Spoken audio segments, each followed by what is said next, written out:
मीराबाई के बाल मन में कृष्ण की ऐसी छवि बसी हुई थी कि यौवन काल से लेकर मृत्यु तक मीराबाई ने कृष्ण को ही अपना सब कुछ माना। जोधपुर के राठौर रतन सिंह जी की इकलौती पुत्री मीराबाई का जन्म 16वीं शताब्दी में हुआ था।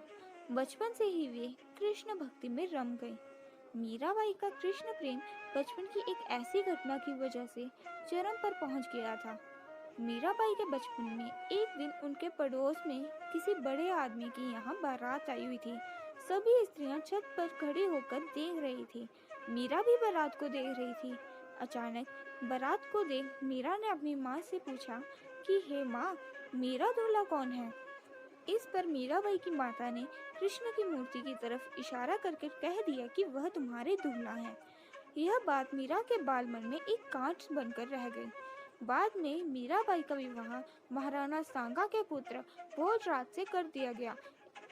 इस शादी के लिए पहले तो मीराबाई ने मना कर दिया, पर जोर जबरदस्ती करने पर वह फूट फूट कर रोने लगी और विदाई के समय कृष्ण की वही मूर्ति अपने साथ ले गई जिसे उसकी माँ ने उनका दूल्हा बताया था।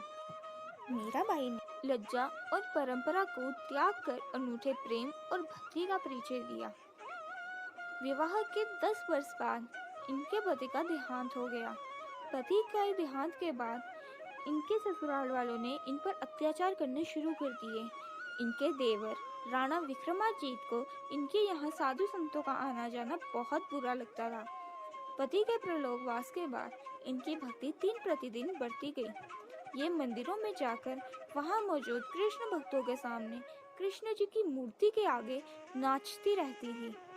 मान्यता अनुसार मीरा जी का कृष्ण प्रेम को देखते हुए लोक लज्जा की वजह से मीराबाई के ससुराल वालों ने उन्हें मारने के लिए कई चालें भी चली थी, पर सभी विफल रही।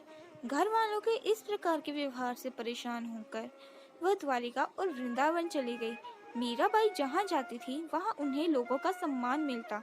मीराबाई कृष्ण की भक्ति में इतना खो जाती कि भजन गाते गाते वह नाचने लग पड़ती। मीराबाई ने भक्ति को एक नया आयाम दिया, एक ऐसा स्थान जहां भगवान ही इंसान का सब कुछ होता है।